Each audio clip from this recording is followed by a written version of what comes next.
This video is sponsored by Squarespace, the all-in-one platform to easily and efficiently build and manage your own website.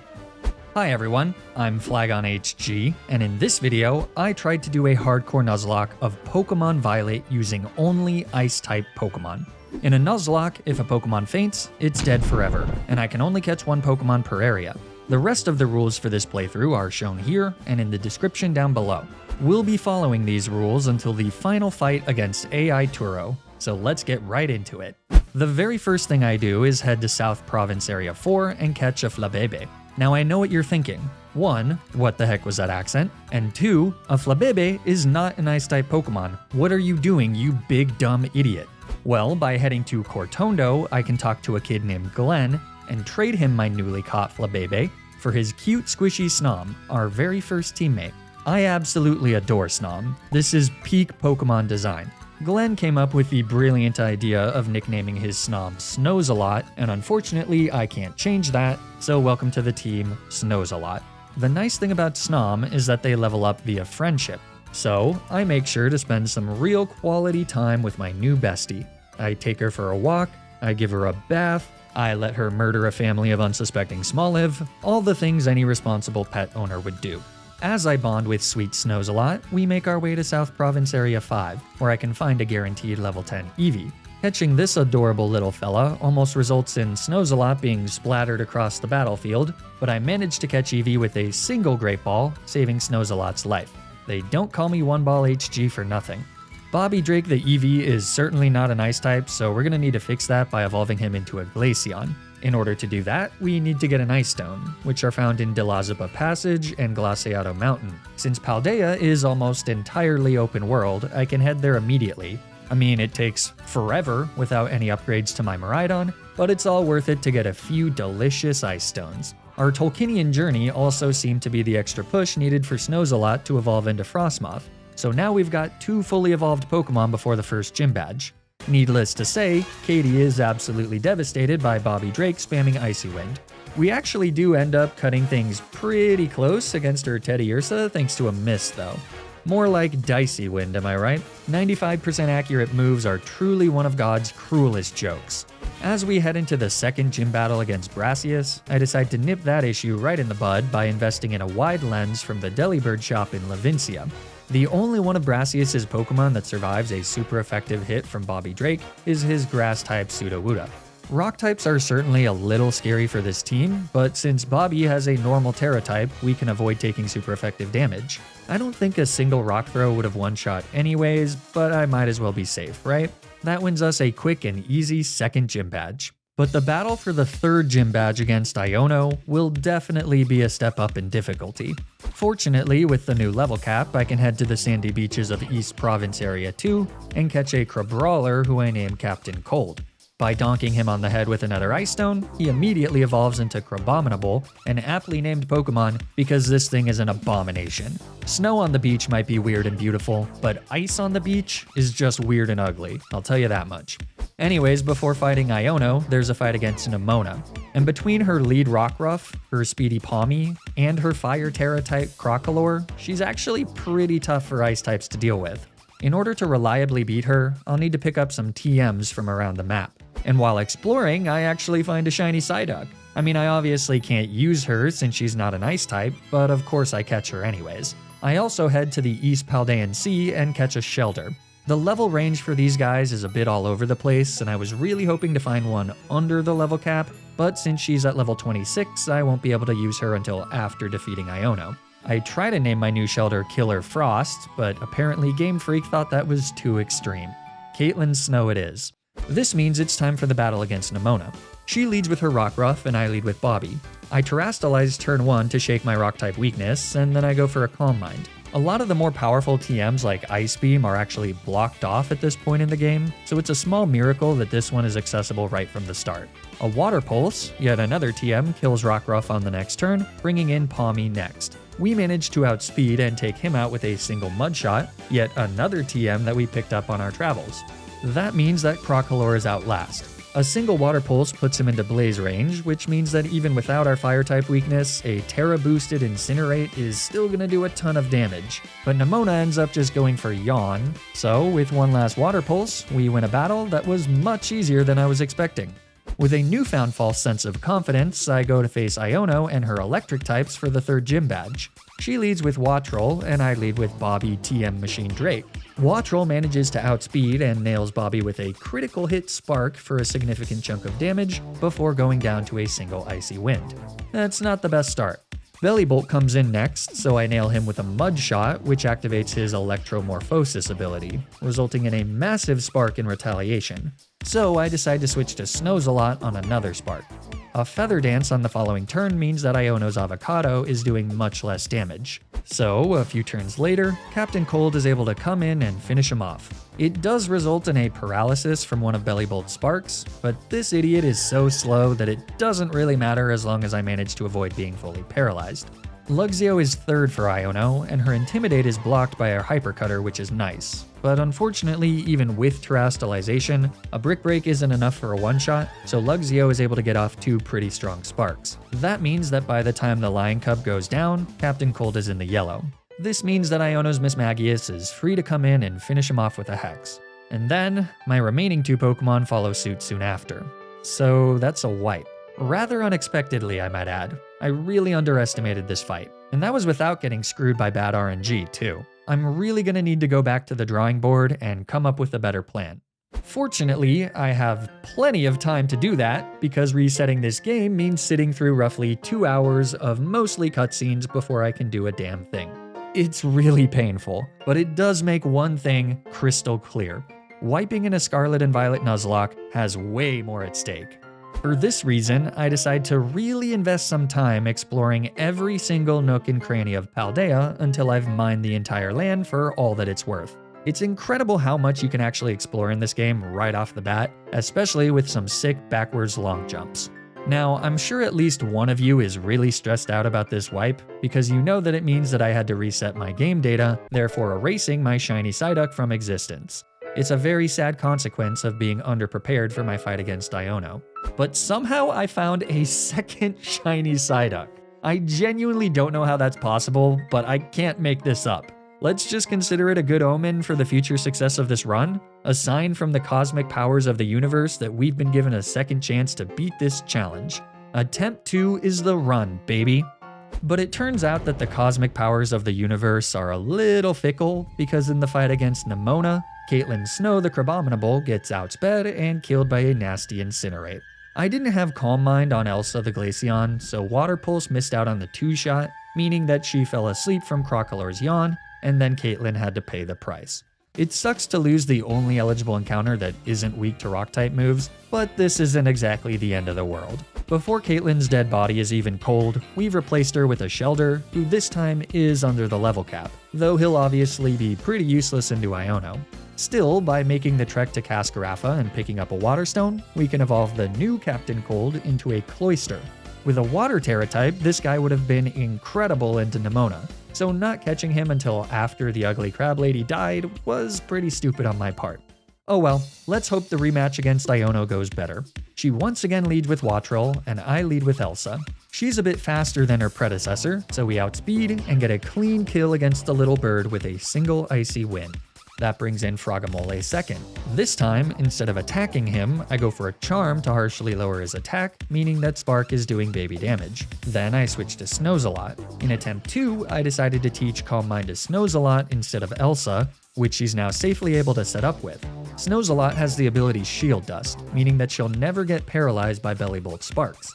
So, with the help of a Leftovers, as long as Bellybolt doesn't get multiple poorly timed critical hits, this is completely safe. I've also taught Snozelot Giga Drain, so after she's done setting up, a single hit kills the friend-shaped frog and gets us all the way back to full HP.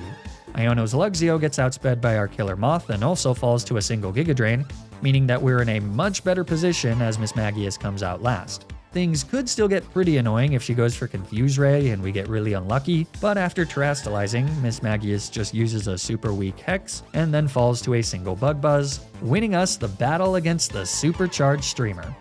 You know, something that Iono and I both know is that in order to make it in this cutthroat world of online content creation, you gotta work hard to present a polished and professional online presence. It's all about branding. I bet Iono has her own website to help market herself to her legions of followers. And if you'd like a website for yourself, you should check out the sponsor of this video, Squarespace. Squarespace is an online platform that helps you build and manage your own website, whether that's an online store for your business or a personal blog for your thoughts. Squarespace has been a consistent sponsor of the channel because I genuinely think that their all-in-one platform is the easiest way to quickly design polished websites, especially with their customizable templates. For example, I use Squarespace to launch my very own website, poppyhg.com. The home of dozens of curated pictures of my corgi puppy Poppy.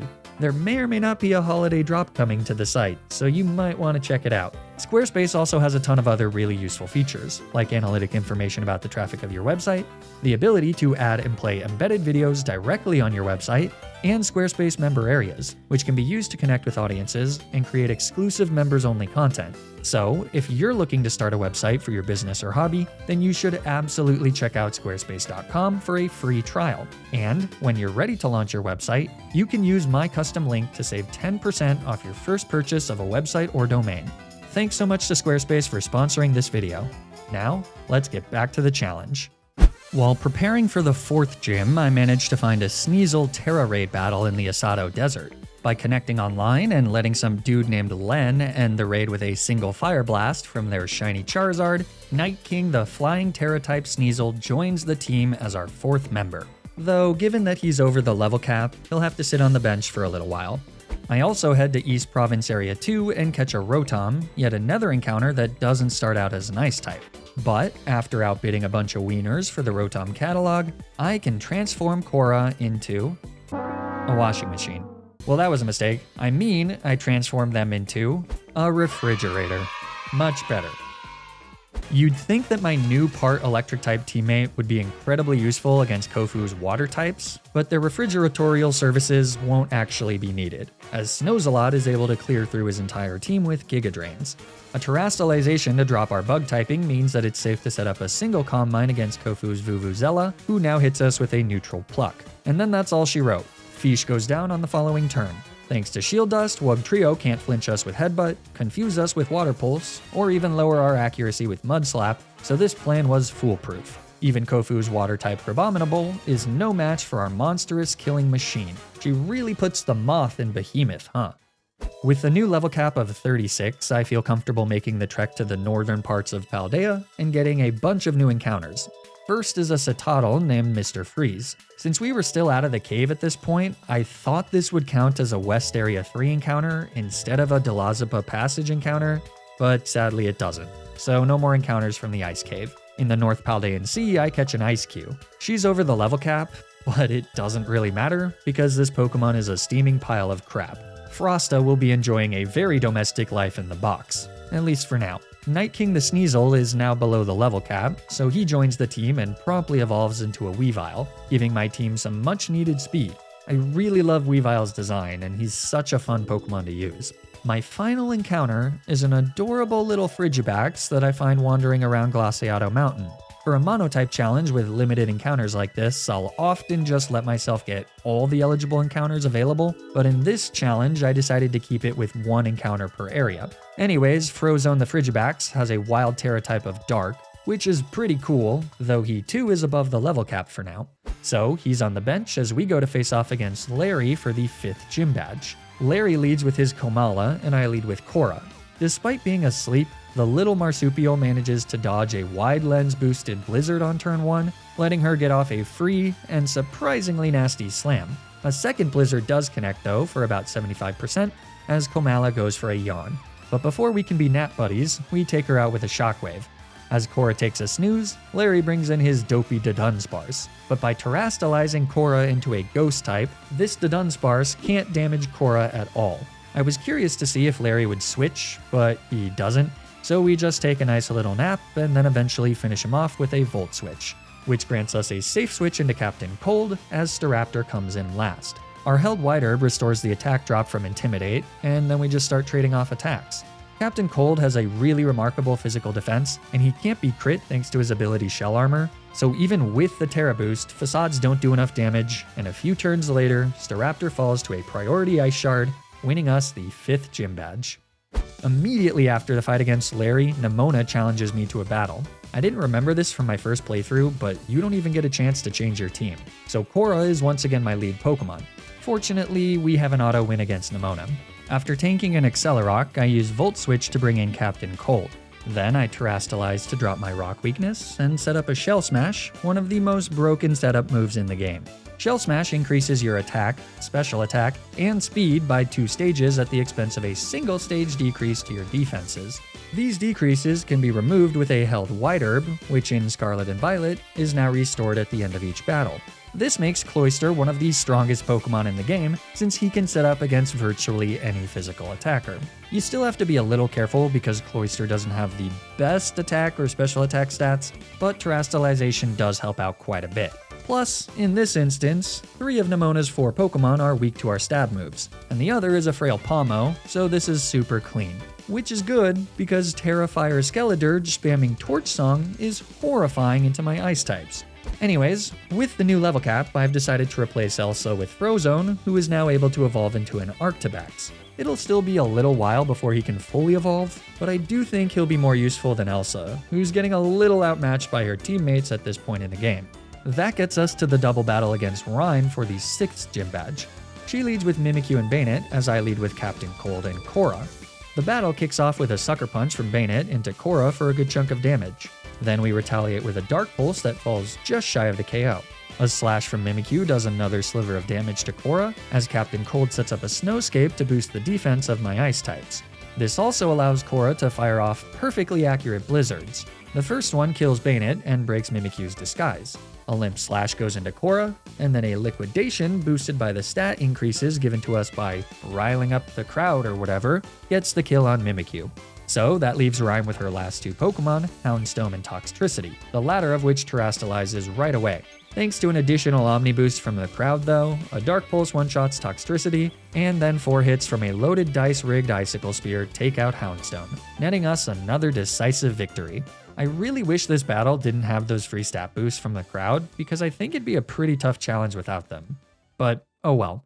These last few gym battles really fly by quickly. Next up is Tulip and Alfornata. She leads with Farigiraf and I lead with Snozelot. A single Bug Buzz is enough for her to fuel her bloodlust. Gardevoir is second, and for some dumb reason, Fairy resists Bug, so we just trade off neutral hits, though mine does still hit much harder. After that, third is a Spothra. She outspeeds and hits a Psychic before I retaliate with a Giga Drain. A Bug Buzz would have cleanly killed her, but I want the bird alive so that I can get a safe switch into Night King. He assassinates the chicken with an Assurance, which is sadly the strongest Dark-type move that Weavile has access to until Night Slash at level 60. RIP Throat Chop on Weavile. Anyways, this sets us up well for Tulip's last Pokemon, Florges. I Terrastalize into a Flying type so that we won't take super effective damage from a Moonblast, but that ends up being unnecessary as an Assurance gets a clean one-shot into Tulip's ace, winning us another easy gym badge. Last up for the gym leaders is Grusha and his Ice types. How poetic that the final gym battle is a mirror match. Except it's not really, because my team is just objectively better than his. With a wide lens, Captain Cold is able to kill his lead Frostmoth with a Rock Blast. There's a 1% chance that could have gone really poorly. Grusha's next 2 Pokemon, Beartic and Satitan, are both physical and therefore really can't hit Captain Cold for much damage. So even though Rock Blast isn't a one-shot on either of them, it's perfectly fine to stay in and finish them both off. That just leaves Grusha with his Ice Terra type Altaria, so it's time for a switch. Mr. Freeze, who evolved into a Satitan, is able to tank a Hurricane well enough, so we stay in and tank another one on the next turn, but unfortunately that second one confuses him, and then the big lug hits himself in confusion. So it's off to Night King, who's wearing an Assault Vest, but Altaria manages to connect with a third 70% accurate Hurricane, which causes yet another confusion. So I have to switch out again, this time to Cora on a Moonblast. Cora's electric typing means that Altaria should never go for Hurricane, but I stay in and go for a Shadow Ball once just to be safe. Then we Volt Switch for a good chunk of damage and bring Night King back in on a Dragon Pulse. And finally, after a needlessly safe Terrastalization, we finish off the final Pokemon of the final gym leader with a Brick Break. That wins us the 8th gym badge.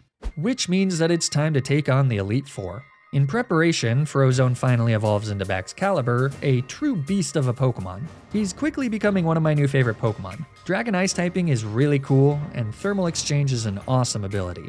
With our newly minted pseudo-legendary, here's my team, leveled up to the level cap of 61 to match the final Elite Four member's ace. For how terrible the Ice type in general is, I think this squad is pretty impressive. It's a shame I couldn't figure out a way to get an Abomasnow on here to provide instant snow, but we'll manage just fine without it. Maybe. Let's do this.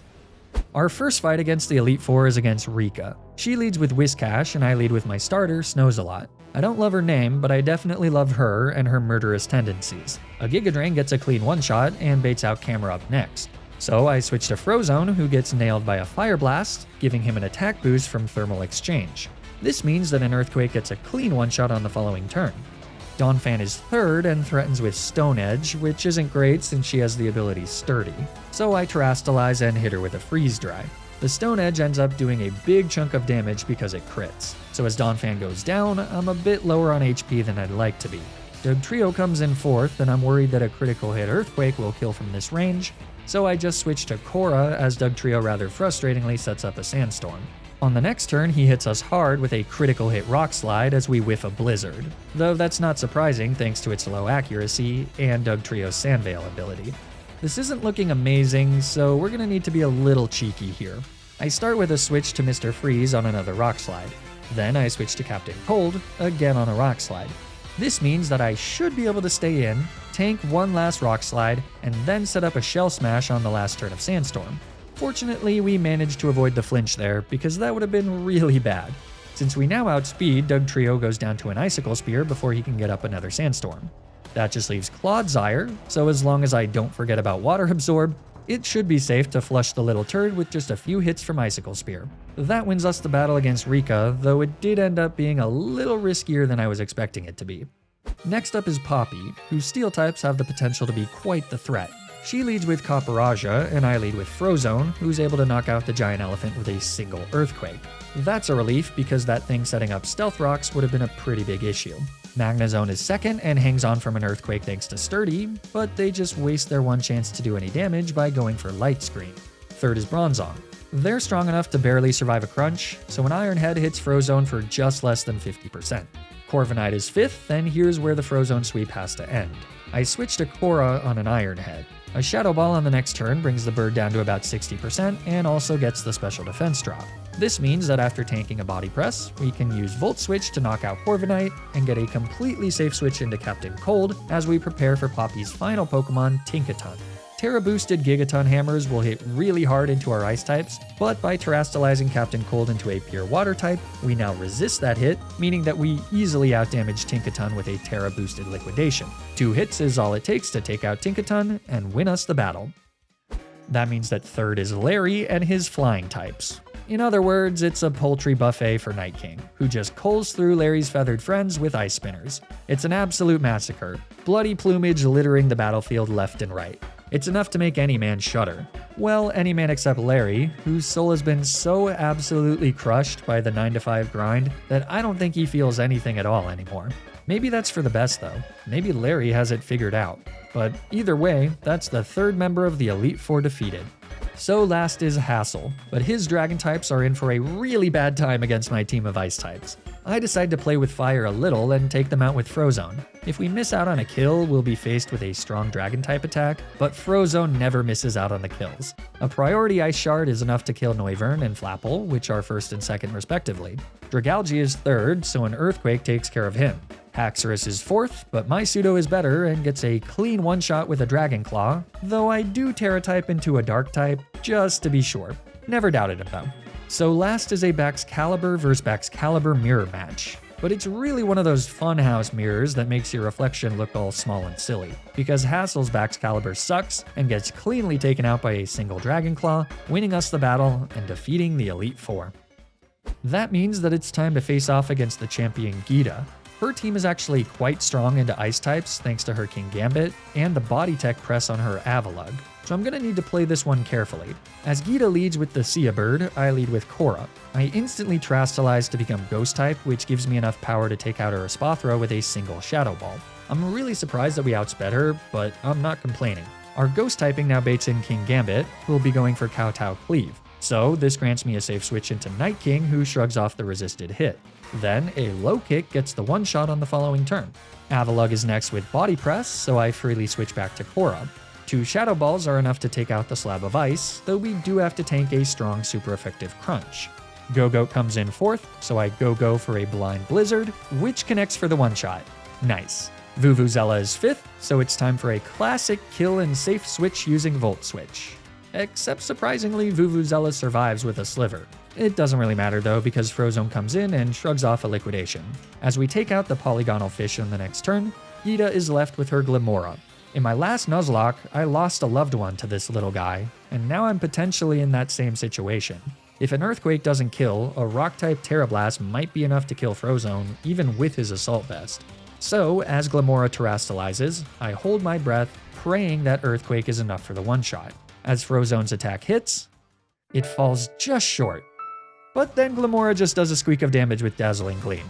I wonder if the AI reads Terra Blast as a normal type move on the first turn, since the Pokemon hasn't Terastallized yet. I mean, that obviously means that we're able to take out Glimmora on the next turn, winning us the battle against La Primera and becoming champion. But it's not over quite yet. There's still 2 more important fights, the first of which is the final showdown against Nemona, and this one's really tough. Since the Elite Four was a bit underwhelming, I thought it'd be fun to do this fight immediately after beating Gita, so we're a little underleveled. With the exception of her Goodra, Nemona's final team is aggressively anti-ice. One way or another, heads are gonna roll. Starting first with her lead Lycanroc. I decide to lead with Frozone, who kicks off the game with an early Terastallization to tank a nasty Stone Edge and retaliate with an Earthquake for the one-shot. As Lycanroc goes down, Nemona's Pawmot comes out, and low-key this thing is a menace to my entire team. Frozone's Dark Terra type will be baiting close combat, and the only Pokemon that outspeeds this little gopher is Night King. Originally, I was planning on switching to Night King, who's holding a Focus Sash. He'd be able to retaliate with an Ice Spinner that should KO after the defense dropped from the first close combat. But rather last minute, I realized that Pawmot has priority and quick attack, so that plan wouldn't actually work. Instead, we're gonna need a sacrifice, and that burden falls on my beloved Snozelot. Thanks to her bug typing, she is able to tank 1 close combat, but she doesn't outspeed, so Pawmot finishes her off with a double shock.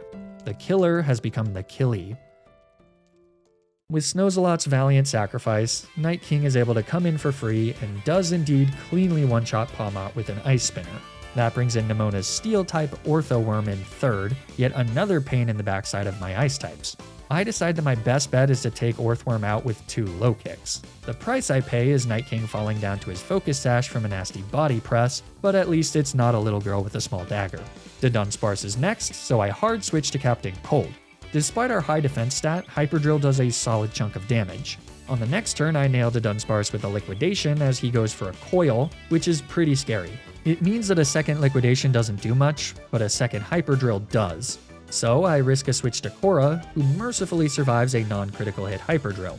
Then we finish off Megasparce with a Volt Switch, granting me a safe switch to old reliable Frozone. Goodra comes in 5th, so we easily take her out with a Dragon Claw. That just leaves Nemona with her final Pokemon, her level 66 Skeledirge. This guy's responsible for the only death of the run up until this battle. I mean, sure, it was a stupid Crabominable, but I still want revenge, and now it's finally time. As Skeledirge Terastallizes, threatening with massive damage from Torch Song, Frozone fires off an Earthquake, but sadly, it's just not enough, and for the second time this run, Nemona's starter kills one of my teammates. It's a brutal loss, especially because it would have been much better to Volt Switch into Mr. Freeze after getting the kill onto Dunsparce. He's not quite as strong as Frozone, but with thick fat and an Assault Vest, Mr. Freeze definitely would have been able to tank a hit, and Frozone's life would have been spared. That was a massive error on my part, and Frozone's death is completely my fault. At the very least, Mr. Freeze is able to come in and finish off Skeledirge with a Liquidation, so the battle is won, but ending on a misplay and the death of a beloved teammate makes it really hard to celebrate. especially because Frozone would have been really helpful as we go to take on the very final fight of the run against Robo Daddy. In place of my mighty pseudo-legendary and my sweet Snozelot, I have to bring Frosta the Ice Cube and Elsa the Glaceon. I didn't really feel like leveling them up, so they're just gonna be cannon fodder. Sorry guys, but we're gonna need some sacrifices to win this one. Let's finish this. AI Turo leads with Iron Moth, and I lead with Mr. Freeze, the boy who lived. With a Choice Scarf, we outspeed and kill the Fire Poison Paradox Pokemon with a single Earthquake. Alturo is kind enough to bring in Iron Thorn second, which also has a quad weakness to Earthquake, and therefore goes down just as fast as their predecessor. Next up is Iron Jugulus though, and since they're Dark Flying type, I gotta switch, resulting in the first sack of the fight. This is sad. It'll be hard to go on without sweet... hold on, let me look up this thing's name. Frosto? Yeah. Froggo was truly one of the team members of all time, and it's absolutely heartbreaking to see her go down. But we have to be brave. We have to rally so that Frobo's name will live on forever. This starts by bringing in Night King and killing Iron Jugulus with an Ice Spinner. But then that brings in Iron Hands fourth, so it's time for another sack. And this one is actually kinda sad. Elsa has been with us since the very beginning. It's not her fault that Game Freak gave Glaceon the short end of the stick, but it's time to let her go. With the help of a Focus Sash, Elsa is able to nail Iron Hands with a Charm before heading to her final resting place. RIP, you sweet little snow pup. With the double attack drop, this means that it's safe for Captain Cold to come in and set up a Shell Smash without taking too much damage. Because of Shell Armor, Iron Hands will never crit, so 2 Liquidations finish off Iron Hands before they can do enough damage to my smirking Bivalve. That means that Iron Bundle comes in next. I switch to Korra on a freeze dry that does basically nothing thanks to our held Assault Vest. Iron Bundle then sets up a Snowscape, which is a nice little gift for my team before the Holiday Chicken goes down to a Volt Switch. This lets me safely bring in Night King as Turo is left with his final Pokemon, Iron Valiant. A booster energy increases their attack, but that's only scary if, they can get an attack off. And they can't, because a Terastallization turns Night King's Terra Blast into a super effective flying type move, which is enough for a clean one-shot, winning us the battle and the run. With that, I've completed a monotype Nuzlocke of every single type. The channel's come a long way since I did that very first mono grass type challenge of Pokemon Emerald, and it's been really cool to see so many other YouTubers spring up and succeed as a result of these monologues. We're by no means done with these challenges though, and I'm excited to try a few more monotype Nuzlocke runs in Scarlet and Violet. So look out for those and let me know down in the comments which ones you'd like to see. In the meantime, thank you so much for watching. If you enjoyed the video, it'd be great if you could like the video and subscribe to the channel. Or don't, I don't know. But I do know that you should follow me on Twitter and Twitch to keep up with streams of my future challenges.